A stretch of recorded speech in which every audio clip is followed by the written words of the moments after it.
C'est à nous? Oui, c'est à nous. Apparemment, c'est à nous. 8h34, Fabien Roussel, bonjour. Bonjour.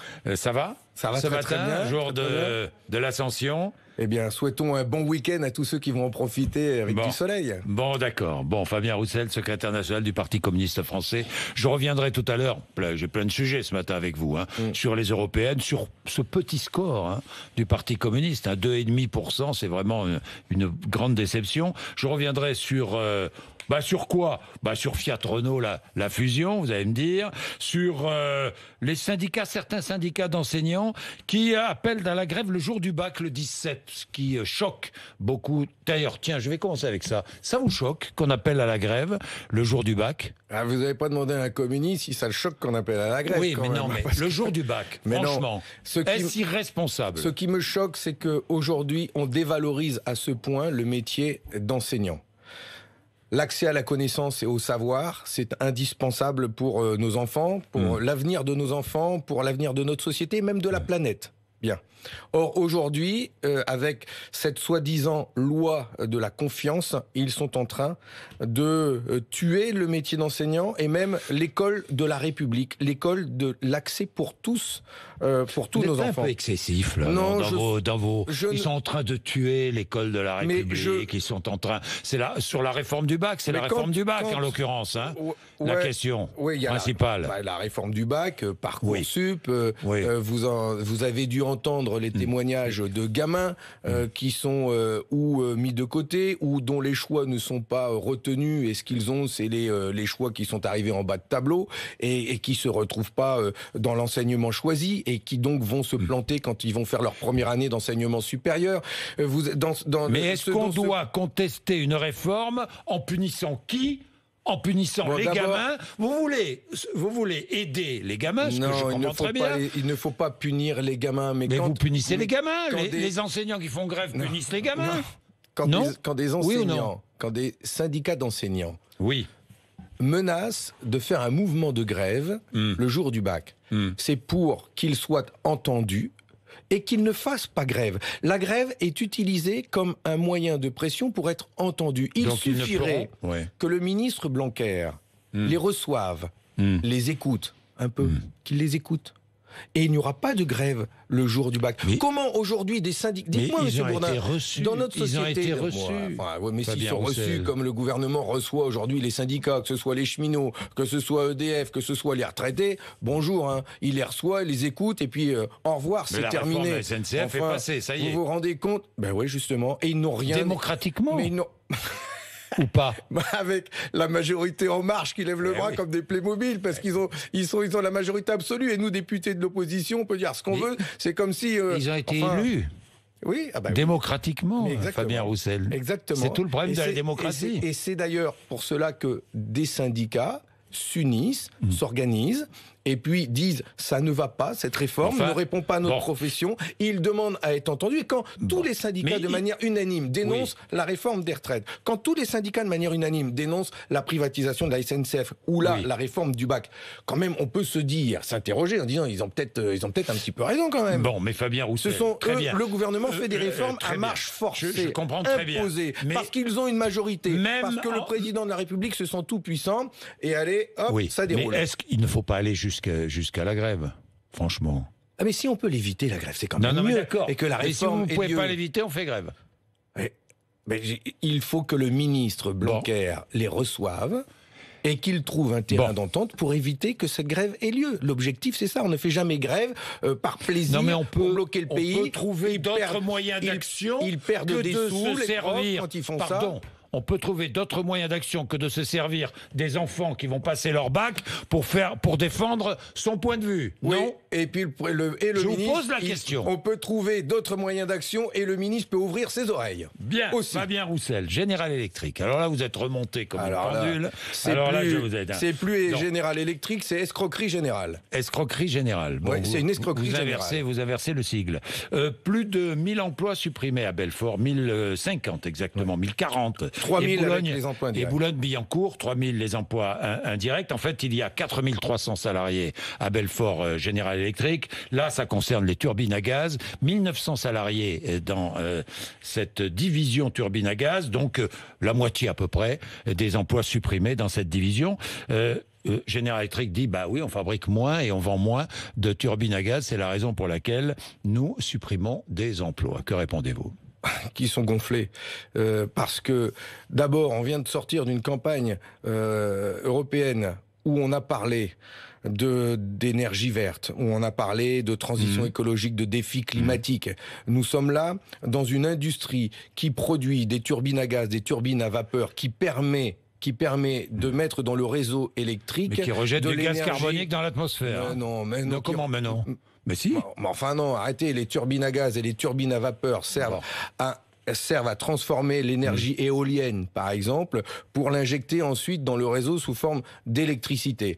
Donc c'est l'énergie verte par excellence. J-Hydro, les turbines à gaz, les turbines vertes servent à cela. Et la France, à Belfort, a une excellence dans ce domaine et nous sommes le seul pays au monde à pouvoir produire des turbines à gaz de dimensions différentes. GE Electric décide de recentrer cette activité sur les grosses turbines et ils vont arrêter cette diversification. C'est la mort programmée de ce savoir-faire dans notre pays.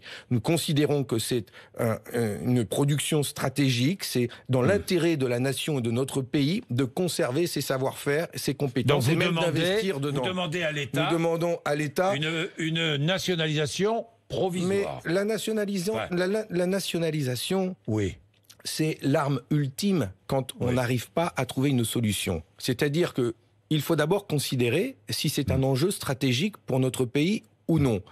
Pour des questions de souveraineté économique, pour des questions aussi d'énergie verte, de défis climatiques. Bien.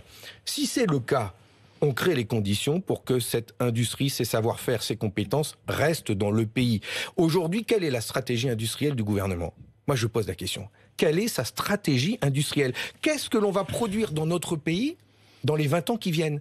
Est-ce que le gouvernement peut dire, dans 20 ans, nous continuerons de produire dans notre pays de l'acier décarboné, des voitures, des produits manufacturiers, des turbines à gaz, parce que nous en avons besoin pour relever le défi climatique, pour notre production industrielle, etc. Il y a des gars, ils avaient réussi à... Nous produirons des voitures sans moteur diesel, hein ? Que les choses soient claires. Et alors, et donc on peut Vous êtes d'accord avec ça ? On peut produire des voitures avec des moteurs. D'accord ? Oui, mais on peut produire des voitures avec des moteurs à hydrogène. On peut produire des voitures avec des moteurs électriques. Sur les voitures, je vais revenir. Et on peut même produire des voitures avec des moteurs diesel qui ne polluent pas. Bon, dites-moi, 50 millions d'euros. Puisqu'il y a eu une pénalité, puisque ils n'ont pas répondu. Oui, General Electric devait créer 1000 emplois. Des escrocs. Ouais. Des escrocs. Donc, des escrocs. Avec la complicité de M. Macron. 50 millions d'euros, on est bien d'accord. Sauf que la turbine à gaz, pardon, je veux pas défendre Macron, mais il n'était pas au pouvoir. C'est en 1999 que la branche turbine à gaz a été vendue par Alstom à General Electric. Il n'était pas là. Tout à fait, sauf qu'il y a eu une belle commission d'enquête qui a été réalisée par mon collègue des Républicains, Olivier Marleix, et comme quoi il peut y avoir des axes où on s'entend entre les Républicains et les communistes pour défendre son industrie, dans lequel il a fait la démonstration que quand il y a eu cet accord en 2016 avec Macron, 2015 avec Macron, ministre de l'économie, il était précisé qu'il devait y avoir 1000 créations d'emplois, qu'ils devaient maintenir leurs activités ici, et qu'il ne devait pas y avoir de suppression d'emplois dans les turbines à gaz. Ça faisait partie de l'accord. Il ne devait pas y avoir de suppression d'emplois. Aujourd'hui, il y avait amende de 50 millions d'euros. Oui, d'accord. Oui. Donc des amendes. Oui, mais donc aujourd'hui, la France, elle s'est payée des amendes pour financer des plans sociaux, mais elle ne sait pas investir pour maintenir une industrie. Le gouvernement mais vous vous rendez compte où on va ? Non mais on sort de l'argent, 50 millions d'euros que l'État va mettre sur la table. C'est notre argent. En plus, c'est l'argent des contribuables. 50 millions d'euros que General Electric met sur la table. Ouais. Ça fait 100 millions d'euros. Pour financer un plan social. Pour financer un plan social et pour financer peut-être l'installation de nouvelles, je sais pas moi. Peut-être, on verra bien. Oui, on verra. Mais enfin, cet argent public ne peut pas servir à maintenir ces savoir-faire, ces machines, ces compétences sur notre pays. C'est bon pour l'emploi, c'est bon pour le climat, c'est bon pour la balance commerciale. Quand derrière, il y a un plan social, quand bien même l'État le finance, Derrière, ce sont des chômeurs, c'est du RSA, c'est des minima sociaux. C'est criminel un plan social à ce niveau-là. Oui, mais si on ne vend plus de turbines à gaz, on fait quoi? Vous faites quoi? Monsieur Bourdin, est-ce qu'on peut si le marché à ces familles qui perdent leur emploi, ils y travaillent depuis 30 ans, 40 ans. Derrière, il y a des prêts, des crédits pour la maison, des gamins qui font des études et il faut payer les études. Il y a tout ça, c'est ça qui s'effondre. Donc l'État doit dire, c'est important pour notre pays, parce que c'est une industrie stratégique. Et c'est important parce que derrière, il y a des vies qui sont concernées et on va les sauver. Il vaut mieux que l'État mette au pot s'il y a une période de creux, et il y a une période de creux industriel pour les turbines à gaz aujourd'hui. Mais le marché de l'énergie est en croissance de 2% par an et on sait que ça va repartir. Ce que nous ne produisons plus ici sera produit ailleurs et demain on importera en France. Où va-t-on? Dans les 3 usines qui sont appelées à être fermées, une sera délocalisée en Hongrie. Enfin, c'est donc pas parce que le marché est mort, c'est parce qu'on veut produire à bas coût dans des pays à bas coût, dans cette Union européenne que nous avons dénoncée parce qu'elle produit de la concurrence déloyale. C'est ça le problème. Pour eux, le nerf de la guerre, c'est d'augmenter la valeur de leurs actions. Quand nous voulons que ce soit l'intérêt industriel, l'intérêt de la nation, de notre souveraineté économique. Enfin, on marche sur la tête. Moi, je pose la question. Quelle est la stratégie industrielle de l'État? Qu'est-ce qu'on va produire dans notre pays dans 20 ans? Est-ce qu'on va encore produire? On a perdu 1 million d'emplois industriels en plus de 10 ans. Oui, mais alors, ce que je ne comprends pas très bien, c'est que le chômage baisse doucement. Le chômage, il baisse. Non mais... Le chômage baisse. On est à 8,7% aujourd'hui, on était à plus de 10%. Si vous voulez, on va aller se promener. Il y a encore 3 ans. Non, mais si vous voulez, on va aller se promener dans les rues. On va aller se promener dans les rues de Belfort ou du Valenciennois. Non, je n'y crois pas. Vous pensez que ces chiffres sont faux? D'abord, il n'y a jamais eu... Chiffres qui ne sont pas du gouvernement, d'ailleurs. Chiffres de l'INSEE sont faux. D'abord, il n'y a jamais eu autant de radiés, parce qu'ils ont changé les règles. 2, il n'y a jamais eu autant d'emplois intérimaires. Renault, parlons de Renault. 50 000 emplois chez Renault. 10 000 emplois intérimaires. Vous savez ce qu'ils ont inventé pour les sortir du chômage? Le CDI-I. Vous savez ce que c'est que le CDI-I? C'est le contrat à durée indéterminée intérimaire. C'est comme si je vous proposais un contrat de mariage en CDD. Non mais c'est la même chose. Non mais monsieur Bourdin, ils sont en train de casser ils ont cassé le droit du travail. Ils ont développé la précarité, l'intérim en CDI. Ils développent les CDD, les contrats journaliers, le contrat à la tâche, l'ubérisation de la société. Oui. On a des mais Fabien Roussel, alors avec ça, les chiffres du chomage, ils peuvent baisser, mais la réalité... Dans la réforme de l'assurance chômage, est-ce que vous êtes d'accord avec le gouvernement qui dit on va instaurer un bonus-malus, encourager les entreprises à embaucher en CDI? Vous êtes d'accord ou pas? Non, le gouvernement, il demande aux syndicats... Vous êtes toujours d'accord sur tout. Vous êtes en désaccord sur tout. Mais non, mais vous voyez ce côté-là. Je vous provoque. Mais est-ce que vous avez vu que le gouvernement, il demande surtout aux partenaires sociaux de faire 3 milliards d'euros d'économies sur l'assurance chômage? Allez vous mettre d'accord là-dessus. Vous trouvez 3 milliards d'euros d'économies sur les chômeurs. Eh bien moi je leur dis, c'est pas les chômeurs qu'il faut chasser, c'est le chômage.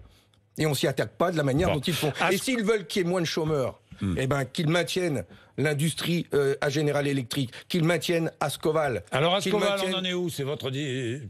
C'est mon sujet parce que c'est chez moi. C'est votre sujet, c'est chez vous. Et c'est où est-ce qu'on en est, Ascoval? Ascoval a été repris par un fonds d'investissement, Olympus, un fonds d'investissement déjà, dont on sait que eux, ils achètent, 3 ans après, ils revendent. Bon, déjà, on a besoin d'avoir des garanties sur la volonté de ce fonds d'investissement. Or, aujourd'hui, il y a deux entreprises qui manquent pour pouvoir avoir une filière intégrée, c'est celle de Hayange qui est menacée puisqu'elle fait partie de la faillite de British Steel en Angleterre, mais Hayange fait partie du paquet et une usine aux Pays-Bas. On a besoin de ces 2 usines aux Pays-Bas et à Hayange pour que Ascoval ait une filière intégrée. Parce que avec Vallourec, ils ont complètement déstructuré cette filière électrique, et donc il n'y a plus de laminoir. Ils ont fermé le laminoir de Vallourec. Donc on a besoin du laminoir de Hayange, 400 salariés, et celui des Pays-Bas. Avoir une stratégie industrielle, c'est penser comme cela. C'est-à-dire que si on veut faire de l'acier spécial décarboné, eh bien, il faut une filière intégrée. Voilà, moi je veux bien faire ministre de l'Industrie. Vous allez voir que ça va dropper et que ça ira autrement. Justement, ministre de l'Industrie, une fusion Renault-Fiat. Vous êtes opposé, j'ai vu. Là encore, vous êtes opposé. Mais pourquoi? Mais on a eu pourquoi? Écoutez, au lendemain des élections on veut créer un groupe puissant dans l'automobile face à des géants que sont Volkswagen, que sont Toyota. Vous dites non? Au lendemain des élections européennes, on a eu le droit à la totale quand même. Hein. Lundi, c'est Renault qu'on vend aux Italiens. Non, on vend Mardi, pas Renault aux Italiens. C'est General Electric. C'est une fusion. C'est General Electric qui annonce 1000 emplois. Mardi, c'est Whirlpool. Et aujourd'hui, je ne sais pas ce qui va tomber. Est-ce que c'est une vente de Renault aux Italiens? D'abord, la part de l'État actionnaire va passer de 15 à 7,5%. Ben oui, s'il y a fusion. Agnelli, la famille Agnelli, le grand héritier, qui va devenir le principal actionnaire de ce groupe. Donc, c'est pas une fusion, c'est Renault qui est racheté par la famille Agnelli. 50-50 dans le montage financier. Et la logique industrielle, c'est quoi là-dedans? Déjà, il nous annonce une synergie. Des investissements indispensables pour développer la voiture électrique, pour développer le moteur à hydrogène. Investissements que Renault seul ne peut pas faire. D'accord. Et ils annoncent 5 milliards d'euros à gagner sur des synergies. Je mets synergie entre guillemets, parce que synergie, on sait ce que c'est, justement, quand on travaille sur ces dossiers. Vous êtes contre cette fusion? Enfin, bien sûr. Enfin, on est encore. Donc Renault doit rester Renault. On est encore en train de Renault, c'est déjà Renault, Nissan, c'est déjà un géant mondial aujourd'hui. Enfin, donc si on fait des alliances avec d'autres, c'est pas en perdant le pouvoir de l'État français au sein du conseil d'administration, parce que si demain l'État disparaît et n'a plus le droit de veto, alors la famille Agnelli va dire, mais on va finir de délocaliser ce qui reste en France, il en reste encore, mais Carlos Ghosn en a beaucoup délocalisé en Roumanie, en Pologne, en Hongrie. Eux, ils vont dire, mais on finit, on va finir de délocaliser, puisque l'Union européenne provoque des pays à bas coût, on va continuer à vider l'industrie française. Est-ce qu'il faut à EDF augmentation d'électricité 5,9 le 1er? Vous allez encore dire que je suis contre l'augmentation. Non. Vous allez encore dire que je suis contre l'augmentation d'EDF. Vous avez raison d'être contre l'augmentation. Mais tout le monde est responsable. L'État qui fait payer de la TVA sur... Mais alors pourquoi on ne la baisse pas la TVA sur la taxe?